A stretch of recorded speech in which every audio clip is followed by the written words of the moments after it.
Waalaikumsalam warahmatullahi wabarakatuh.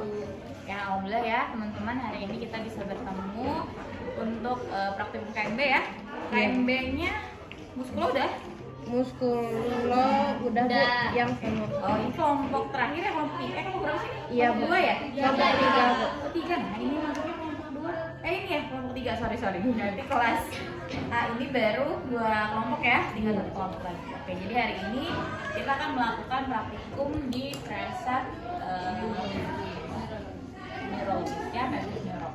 Nah, teman-teman kan udah pernah ngelewatin head to toe? Udah.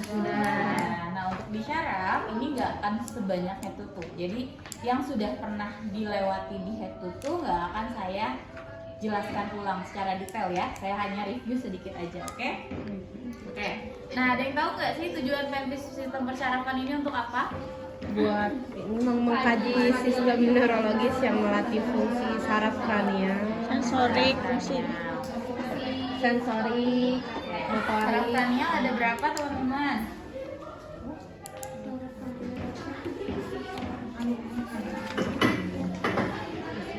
Oke, di KMB udah masuk sistem syaraf belum? KMB 3? Kamu nggak tahu ya? Udah masuk sistem syaraf belum? Oke, belum. Berarti kita review di DK. Udah pernah masuk kan Fis syaraf? Awas kalau bilang belum ya. Udah ya. Oke, syaraf kranial ada berapa?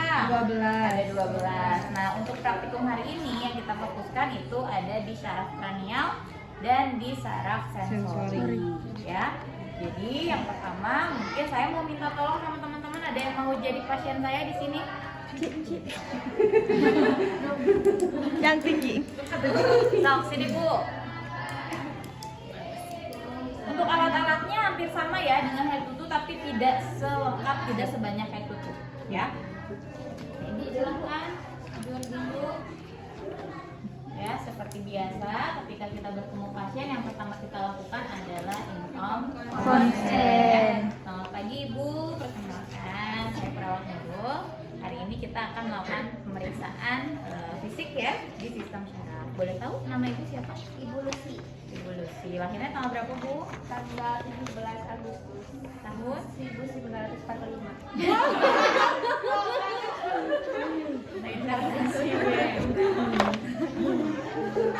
Oke, Ibu dibotox berapa kali? Kelihatan ya. Ya, jadi hari ini tadi kurang lebih waktunya 15 menit ya Bu ya. Ibu lagi pusing nggak? Lumayan sih. Lumayan pusing. Oke, saya cek dulu tekanan darahnya ya. Nah, jadi setiap teman-teman mau melakukan pemeriksaan fisik jangan lupa cek tanda-tanda vital. Fungsinya untuk apa? Nah, untuk memastikan pasiennya hemodinamiknya stabil atau tidak. Kalau pasiennya tidak stabil hemodinamiknya berarti nggak boleh kita lanjutkan dulu. Ya, karena kalau dilanjutkan nanti apa yang terjadi? Pasiennya semakin drop. Ya, jadi kalau misalnya kita temukan hasil TTV-nya tekanan darahnya tinggi, nadinya tinggi, ya, sesak nafas, kita istirahatkan dulu pasien. Ya, tidak boleh dilakukan angka. Ya. Untuk KTV perlu saya ulang nggak? Ada yang masih belum bisa tensi? Ya, kalau nggak bisa dicium sama saya ya. Nah, udah ke rumah sakit kan? Udah. Kita lanjut ya, Ibu tanda-tanda vitalnya tekanan darahnya normal ya Bu ya. Jadi kita lanjutkan pemeriksaan. Nah, terus teman-teman baca di modul di situ ada pemeriksaan GCS. GCS itu apa? Global Common Scale ya. GCS ini yang menentukan tingkat kesadaran pasien. Ya, ada kesadaran apa aja sih tingkatan GCS? Kompos mentis, somnolen, sopor, koma. Kompos mentis itu skornya berapa GCS-nya? 16, Somnolen? 13, 14, Sopor? 8 sampai 12, Koma? 3 sampai 7. Ada yang tahu cara perhitungan skornya? AIS motorik verbal. AIS motorik Verbal. Ya, masing-masing dihitung. AIS-nya berapa, verbalnya berapa, motoriknya Berapa? Ya, kalau misalnya teman-teman menemukan pasien kayak misalnya Ibu Lucy ya, walaupun kelahirannya 45 tapi ternyata masih kooperatif ya, ditanya jawabnya masih oke, berarti kita anggap pasiennya kompos mentis ya. Nah, setelah cek kesadaran di situ ada orientasi. Ya, ada cek orientasi. Orientasi di situ ada orientasi waktu, tempat, dan orang. Yang ini di orientasi teman-teman tidak perlu ngecek satu persatu. Misalnya orientasi orang, oh berarti kita tanya ibu sama siapa di sini. Jadi nggak usah harus Berulang. difokus. Nah, jadi teman-teman bisa lakukan pengajian orientasi ini saat melakukan info konsen. Ya, Bu lagi di mana ini Bu? Nah, ya dengan dia kompos mentis sebetulnya secara orientasi dia masih baik, ya masih sadar penuh. Jadi nggak perlu, kecuali kalau teman-teman sudah menemukan pasiennya kok kayak ngantuk, hilang kesadaran gitu ya, somnolen, maka orientasinya coba kita ganti. Takutnya ada disorientasi. Ya, dia lupa misalnya ini di mana, sama siapa gitu ya, ini pagi atau malam, kan harus kita kaji. Tapi kalau pasiennya masih kompos mentis, sadar penuh, maka nggak perlu kita lakukan cek orientasi ya. Oke. Nah, baru sekarang kita masuk ke pemeriksaan saraf kranial. Tadi ada berapa saraf kranial? 12. Ada saraf apa aja? Olfaktori, optik, okulomotor, koklea. Nanti dihafalin ya. Sekarang saya akan jelaskan cara pemeriksaannya satu persatu di setiap saraf ya.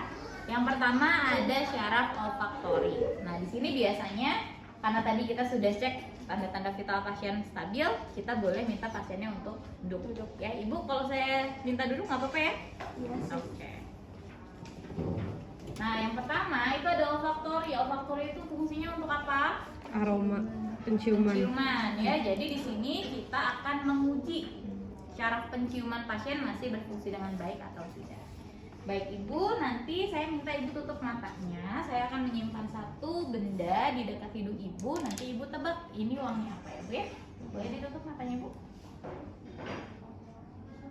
Wangi apa? Warna kayu putih. Kayu putih. Ya, biasanya kita pakai dua rasa ya. Dua rasa. Bau. Ada bau-bauan yang menyengat. Di antaranya kalau nggak kayu putih biasanya apa? Balsam. Kalau balsam kan mereknya banyak, dia bingung nanti ya. Geliga gitu kan, krim kan beda-beda ya. Jadi biasanya pakai aroma yang kayak kayu putih, kopi itu kan menyengat ya. Jadi pasien bisa minyak wangi, banyak merek minyak wangi, bingung ya nanti. Ya kalau misalnya menurut dia bau, dia akan bilang bau. Tapi kalau kata orang wangi itu wangi gitu ya. Jadi langsung aja cari wangi-wangi yang sudah familiar untuk pasien ya. Kalau nggak kayu putih biasanya kopi. Nah, kalau misalnya pasiennya bisa menebak, berarti kita tahu bahwa penghidupan pasien atau penciuman pasien masih normal. Olfaktori aman? Aman. Sekarang pemeriksaan ke saraf kedua. Ada apa? Optik. Optik. Kalau dengar optik apa yang langsung terngiang? Mata. Ya, apa yang harus dicek di optik?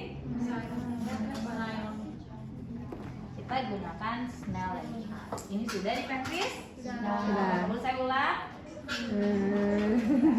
Nah, kalau untuk melakukan pemeriksaan Snellen chart ya atau lapang pandang penglihatan ya di mata, teman-teman yang pertama harus dikaji adalah kaji riwayat penglihatan pasien. Ada riwayat rabun jauh atau rabun dekat tidak? Ya, kalau misalnya pasien kita udah tahu misalnya minus gitu ya, terus kita lakukan ini ya pasti nggak akan kelihatan gitu ya. Jadi kita udah tahu pasti pasiennya memang ada gangguan di area penglihatan ya. Tapi kalau ternyata pasiennya normal, baru kita bisa gunakan Snellen chart untuk ngecek visus matanya ya.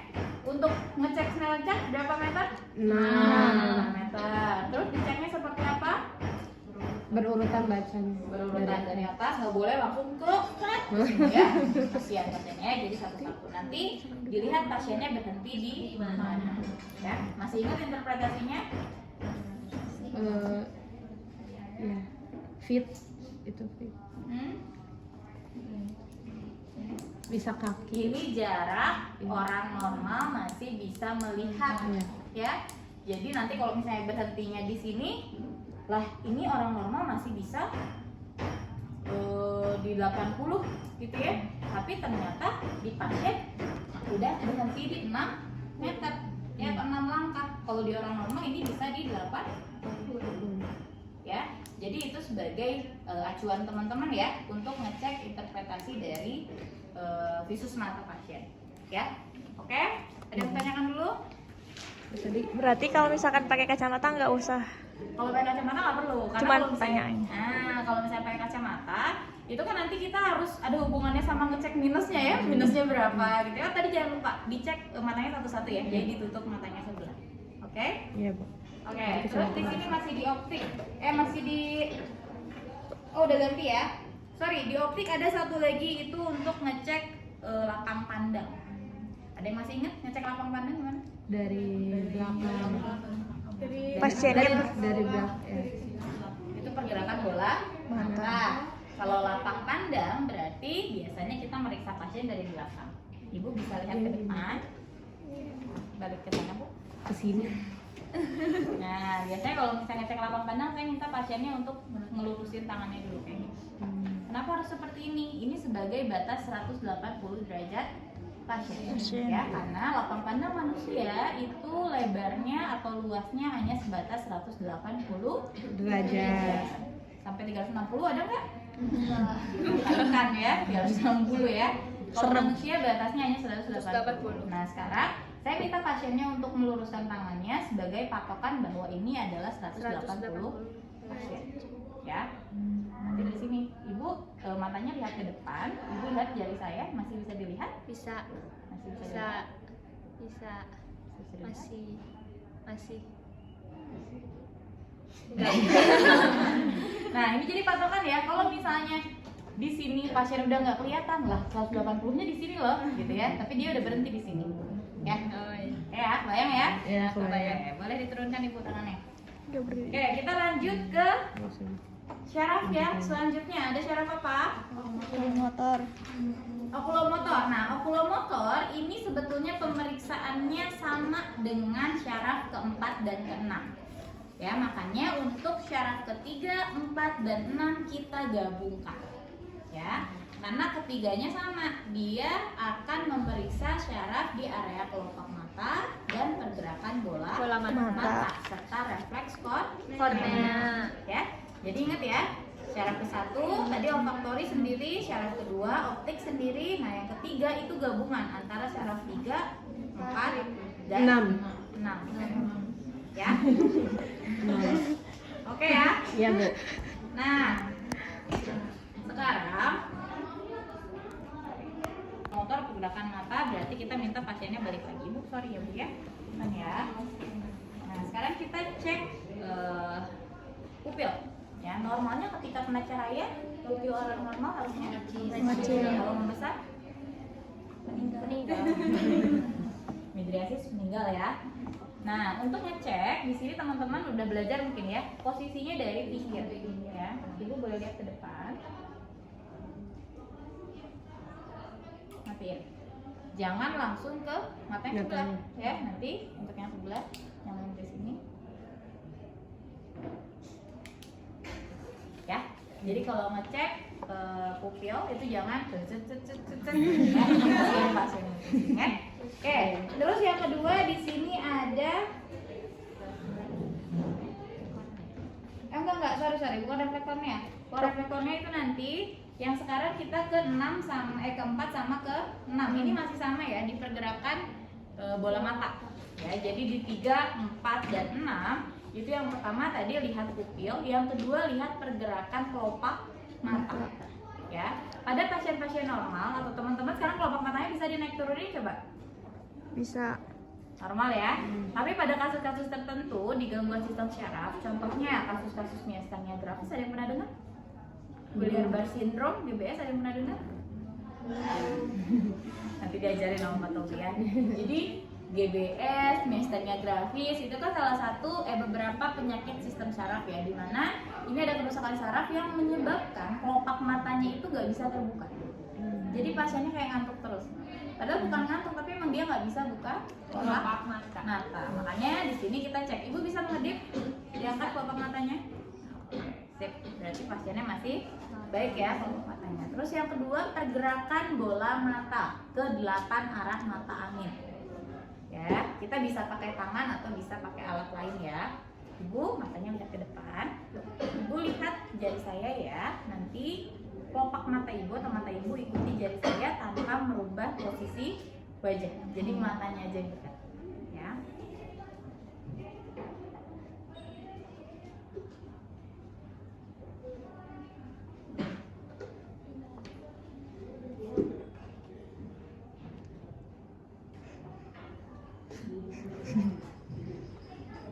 Oke.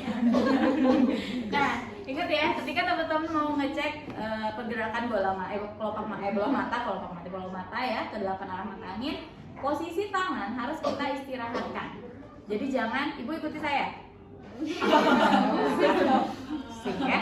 Jadi nanti istirahat dulu, misalnya ke atas, fokusin lagi ke tengah, ke bawah, fokusin lagi ke tengah, ke kanan, fokusin lagi ke tengah. Jadi gitu ya. Ya. Jadi selalu difokuskan di tengah. Jadi pasiennya nggak akan juling gitu ya. Oke ya, paham? Paham. Sekarang kita masuk ke syaraf kelima. Ada apa? Trigeminal.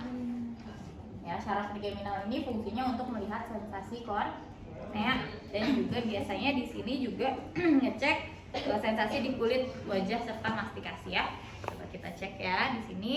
Pasiennya kita minta untuk lihat ke depan. Ibu boleh lihat ke depan. Nah, matanya difokuskan lihat ke depan saja. Bentar ya Bu ya.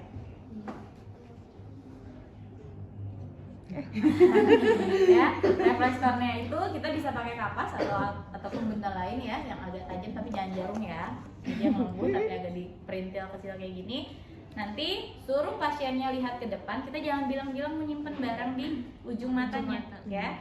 Baru kita simpan di ujung, nanti kalau ada refleks mengedip maka refleks korneanya masih baik ya. Nah, terus yang kedua di sini masih di area wajah ya, trigeminal.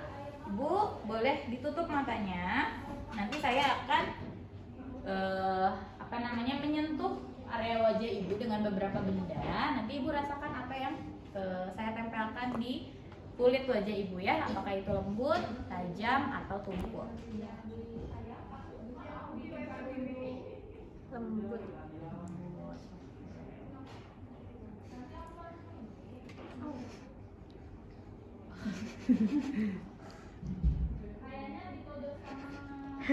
Tajam. Skin itu bisa dibuka. Tumpul. Oke ya.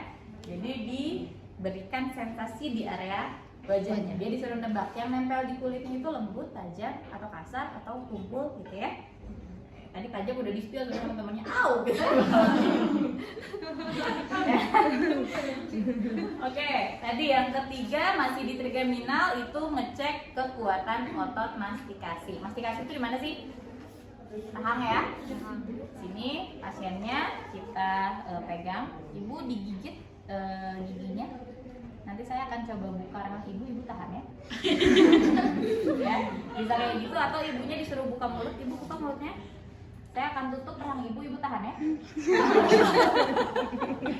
Ya, biasanya ada pasien-pasien dengan gangguan sistem persyarafan, mastikasinya tidak normal. Ketika kita buka, dia akan langsung buka.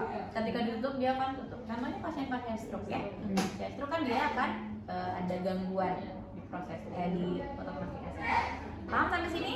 Paham. Nah, kita next selanjutnya ke fasial. Nah, di fasial itu ada ekspresi wajah. Nah, di syaraf fasial yang ketujuh biasanya kita ajak pasien untuk senam wajah. Ya. Oke, Ibu. Saya mau minta tolong, Ibu bisa tersenyum, Bu? Bisa. Coba boleh. Lihat giginya tuh senyumannya. Coba lanjut, Bu. Parah deh, Dede. Oke, diangkat alisnya. Alis. Dikerutkan dahinya. Boleh dilakukan secara bersamaan, Bu. Senyum, kembu, senyum. Ya, jadi kita lihat pergerakan di area wajah. Judulnya juga fasialis gitu ya. Berarti kita lihat di wajahnya atau sistem persyarafan di wajahnya masih berfungsi dengan baik atau tidak. Ya, karena kan biasanya suka ada yang bilang gini, Bu, ada yang pergerakan matanya sebelah gitu, itu penyakit saraf. Emang betul ya, ada gangguan sistem saraf ya.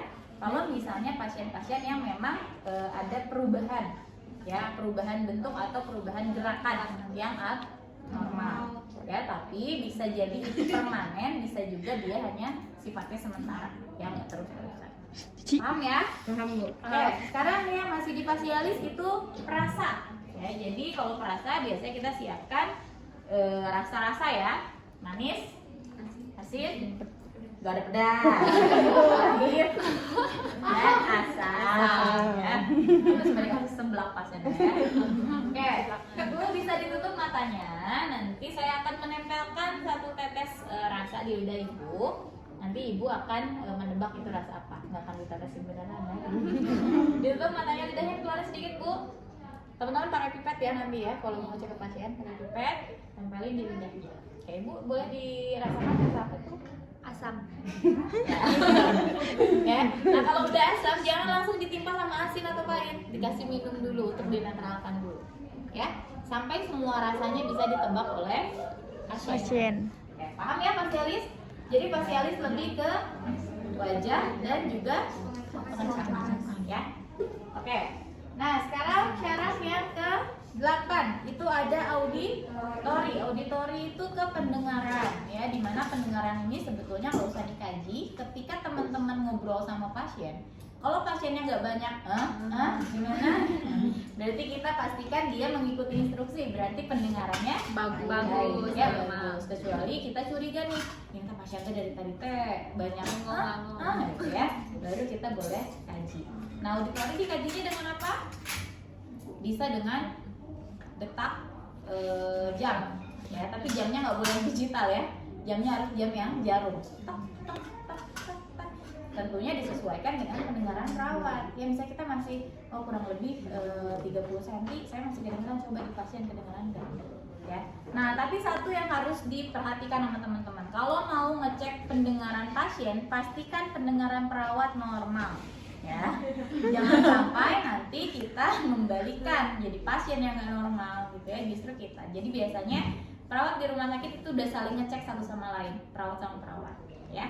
Nah kalau misalnya masih belum yakin juga, teman-teman bisa gunakan alat Garputala. Oh bentar lagi diambilkan Bu Erna Garputala. Udah pernah belajar Garputala?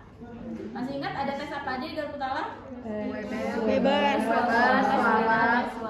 Rino yang seperti apa? Rino yang Antara udara. Nah, hantaran tulang ke hantaran udara. Normalnya hantaran mana yang lebih panjang? Hantaran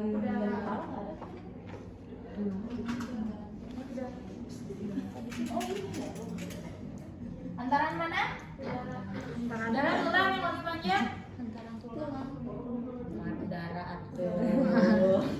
Ya, Rino itu membandingkan antara hantaran tulang dan hantaran udara. Biasanya nanti pasien akan disuruh lihat ke depan. Nah, kita udah tahu cara nyalain bunyiin Garputala. Dipetik ya, tapi nggak boleh dipegang nih. Pegang ujungnya aja. Dipetik, dan kondisi pasien harusnya tidak boleh menggunakan kerudung. Ya kalau pakai kerudung suaranya dia akan hilang. Ya karena dia menyentuh benda lain dulu. Jadi harus langsung nempel ke tulang. Ya. Dinyalain, tempelin di tulang. Terus nanti ibu kalau misalnya sudah berhenti, diangkat tangannya. Saya pasiennya ngangkat tangan. Udah berhenti ya, berarti di tulang. Kita pindahkan ke telinga. Normalnya harusnya masih terdengar. Kalau misalnya tidak terdengar, berarti dicurigai pasien tuli konduktif ya. Nah terus yang kedua, kita cek apa lagi? Weber yang seperti apa? Weber yang di tengah ya. Biasanya Weber disimpan di sini, fungsinya untuk apa? Merasakan getaran. Nah getaran ke kanan dan ke kiri ya, sama atau tidak. Ya normalnya sama. Nanti minta instruksi pasiennya, ibu nanti kalau misalnya ada yang berhenti mau kanan atau kiri, angkat tangannya. Ya bagusnya sih dua-duanya bareng ya. Yang terakhir ada tes Swaba. tes swaba yang seperti apa?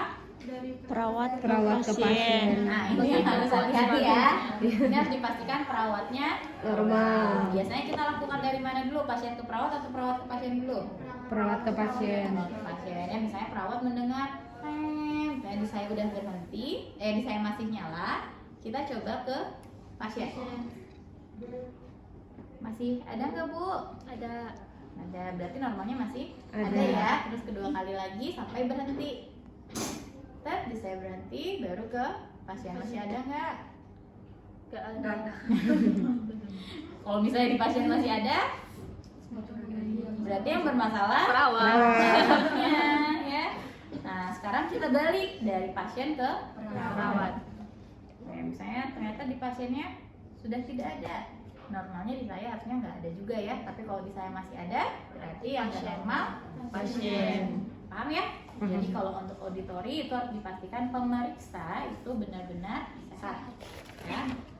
Oke, sekarang kita lanjut ke syaraf ke-9. Ada glossopharyngeal. Nah, glossopharyngeal kalau teman-teman baca di situ ada proses pengecapan. Pengecapan tadi udah belum? Udah. Jadi kita skip untuk pengecapannya karena tadi udah dilakukan di fasial, ya. Jadi yang difokuskan di gloso itu adalah kemampuan menelan dan pergerakan lidah, ya. Nah, untuk kemampuan menelan biasanya kita pakai refleks gag. Ada yang masih ingat apa itu refleks gag? Refleks gag, ada yang masih ingat apa? Gag, refleks muntah. Biasanya kita pakai tongue paddle, ya. Pasiennya kita minta buka di buka mulutnya. Ini bisa dibuka mulutnya. Nanti kita masukin tongue paddle ke ujung lidah sampai ada refleks muntah. Biasanya pada orang normal refleks muntah ini ada, tapi pada pasien-pasien dengan gangguan sistem saraf tidak ada refleks muntah. Makanya kenapa pada pasien-pasien stroke itu lebih banyak kejadian aspirasi. Ada yang tahu aspirasi? Yang masuk ke Saluran nafas. Ya, makanya kenapa masuk saluran nafas? Karena fungsi dari proses menelannya dia bermasalah. Syaraf glossopharyngealnya bermasalah. Ya, dia nggak bisa menelan dan tidak ada refleks Muntah. Ya, kebayang ya? Oke, terus di sini ada pergerakan lidah. Ibu bisa dikeluarkan lidahnya, dikeataskan dulu ke bawah. Oke, masuk lagi ke dalam lidahnya. Coba ditekan pipi kanannya. Saya akan berikan tekanan, ibu tahan ya. Mana? Nah, tahan ya. Satu lagi. Tahan ya. Ya, jadi saya tahan lidahnya. Masih nggak ada kekuatan atau tidak gitu ya di pergerakan lidah. Oke, paham ya? Paham. Kita lanjut ke vagus. Di vagus ada sensasi faring. Biasanya kita minta pasien untuk membuka mulut dan bilang sambil kita pakai pen light.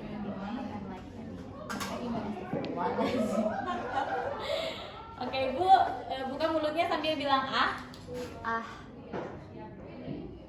kamu jangan ragu tuh, Bu. Nah, yang dilihat apa? Pergerakan palatumnya. Ya, pada orang yang masih normal, palatumnya akan bergerak, akan bergetar, ya.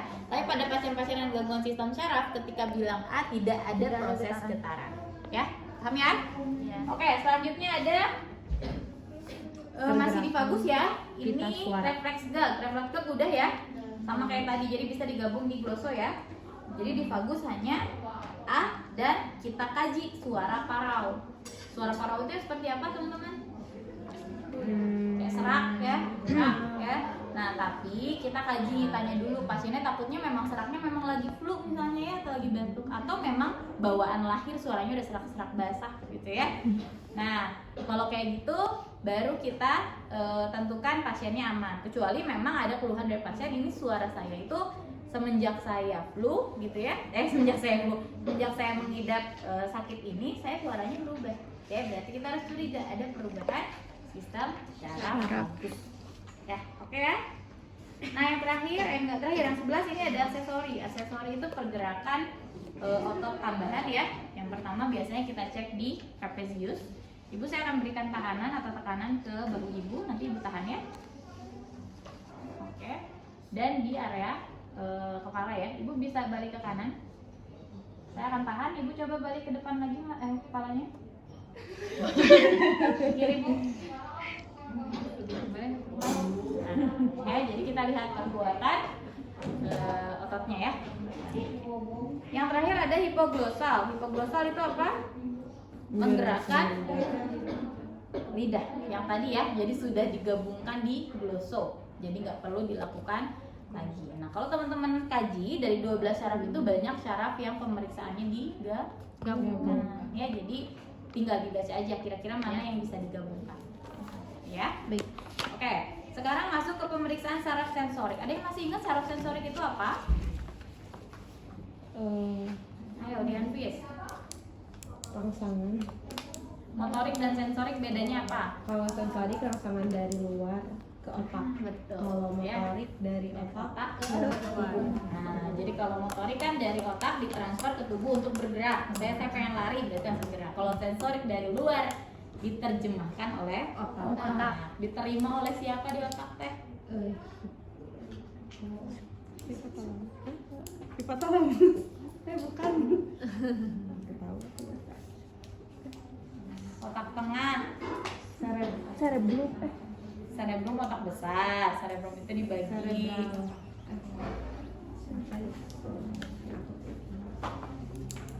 Kami saya gunung. Benar tadi hipotalamus. Oh betul. Sorry kok hipotalamus. Sorry ya, di bawahnya kan ada tuh. Iya. Dia menerima informasi dari luar. Ya, sensor. Nah, ini sama. Untuk pemeriksaannya coba kita aplikasikan ke pasien. Ibu, boleh ditutup matanya. Nah, untuk pemeriksaan sensori kita pastikan pasiennya tutup mata, ya. Tangannya boleh dibuka, dilihatin ke depan gini, Bu. Dua-duanya. Nah, untuk saraf sensori ini ada beberapa kajian ya. Yang pertama, kita ada saraf sensori untuk nyeri superficial, ya. Ibunya kita tutup matanya. Ibu, nanti saya akan menyimpan benda di tangan ibu. Nanti ibu tebak apa yang ibu rasakan, ya.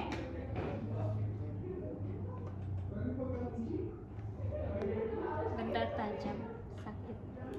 Oke, ibunya masih bisa merasakan Nyeri. ya. Terus yang kedua ada apa di sini suhu. Ya, berarti di sini pasiennya masih tetap ditutup matanya. Ibu, saya akan menyimpan dua benda di tangan ibu. Nanti ibu rasakan apa yang ibu rasakan, ya.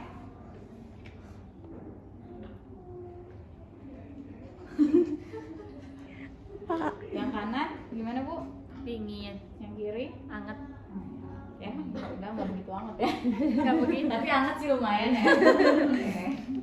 Ya, itu suhu ya. Jadi suhu dia masih bisa nggak menerjemahkan si otaknya apa yang dia rasakan dari suhu ya, misalnya kedinginan atau kepanasan. Oke. Terus yang ketiga ada apa? Vibrasi. Vibrasi itu apa sih? Getaran ya. Nah, berarti kita gunakan garpu alat. Ibu, nanti saya akan menyimpan satu benda. Nanti apa yang ibu rasakan dan letaknya di mana ya, Bu, ya? Apa yang ibu rasakan? Bergetar Di mana? di jari tengah Sebelah? kanan. Oke. Ya, jadi masih bisa merasakan. Untuk vibrasi ini nggak harus di tangan, teman-teman bisa dilakukan di tulang-tulang keras seperti di siku, ya, di kepala, itu nggak apa-apa.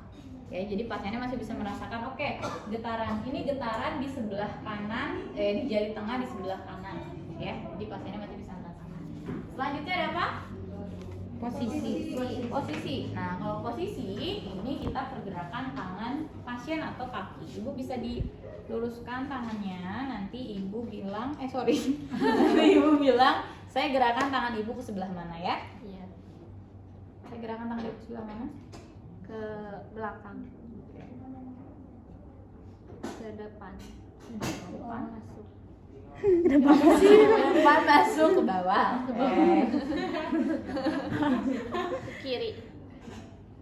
Kanan. Ya, jadi pasien masih bisa merasakan ketika dibawa ke bawah, ke atas, ke samping gitu ya. Oke ya. Nah, yang terakhir ada stereognosis. Stereognosis kita biasanya minta pasien untuk menebak benda. Ya, ibu tutup matanya. Ini aja dulu aja, Bro. Ibu tutup matanya, saya akan menyimpan benda di tangan ibu. Ibu definisikan karakteristik bendanya seperti apa. Kalau ibu menebak itu benda apa, silahkan ya. Iya. Silahkan. Dipegang bendanya boleh. Ini tajam. Bentuknya. Bentuknya ini apa ya? Ini peniti. Ya, jadi dia masih bisa mendefinisikan sesuatu tanpa melihat. Ya, jadi hanya didefinisikan dengan sensorik. Oke, betul ya, Bu ya? Ini apa, Bu? Ini bola tajam. Kayak duren. Lapar sih. Oke ya, itu tadi yang terakhir. Sensori ada yang mau ditanyakan dulu? Jadi kebayang ya, sudah teraplikasikan teori dengan praktek ya? Iya, Bu. Oke. Sekarang kita lanjut ke refleks. Nah, refleks ini kayaknya nggak perlu saya ulang ya. Waktu di PMP sudah diajarin. Sudah. Pemeriksaan refleks menggunakan Tong sepatu. refleks hemat. Di mana aja posisinya? Tricep, tricep, Achilles.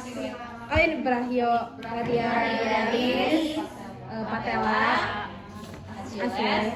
Satu lagi plantar. Plantar itu untuk ngecek apa? Yang begini. Refleks Babinski Iya, ya. Babinski.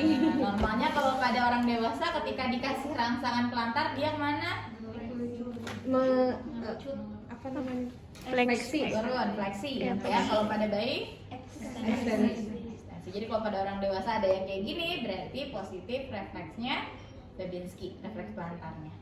Ya, ada sindrom Babinski. Oke. Nah, terakhir di sini ada pemeriksaan tanda meningeal. Ada yang kepikiran nggak sih kalau dengar meningeal itu apa? Meningen itu apa? Berhubungan sama otak. Oke. Ibu, pasien boleh tidur. Nah, untuk pemeriksaan tanda meningeal, ini kita posisikan duduk, tidur ya, Bu? pasien tapi tidak boleh menggunakan bantal. Yang kayak Tanya Bu ya. duduk. Nah, refleks meningeal ini kita lakukan pada pasien-pasien yang dicurigai adanya gangguan meningen. Salah satunya meningitis. Apa meningitis? Radang apa? Radang selaput otak. Ya, meningitis ini adalah salah satu gangguan sistem syaraf. Kenapa? Karena terjadi gangguan di area meningen atau di otak. Ya, maka ini adalah salah satu pemeriksaan untuk memastikan pasiennya ada resiko atau bukan resiko ya, suspek meningitis atau tidak. Yang pertama ada pemeriksaan kaku kuduk bukan kaku duduk ya. Iya. Gitu ya. Kaku kuduk, kita minta pasiennya untuk menempelkan dagu ke leher. Ibu boleh ditempelkan dagunya ke leher, diangkat, bukan gitu, diangkat kepalanya Ibu. Kalau ini dagu Chin ya. Diangkat kepalanya, tempelkan dagunya ke dada Ibu. Ada nyeri? Enggak. Nah, oke. Ya, pada pasien-pasien yang kaku kuduknya positif itu biasanya dia ada kekakuan di area leher ketika nempelin dagu ya, dan mengeluh nyeri. Ya, itu kaku kuduk. Yang kedua ada Brzezinski juga hampir sama, cuman kalau kaku kuduk kan tadi dia aktif ya, saya suruh pasiennya untuk nempelin sendiri. Kalau Brzezinski kita bantu. Ibu dilemesin aja kepalanya, saya angkat kepalanya.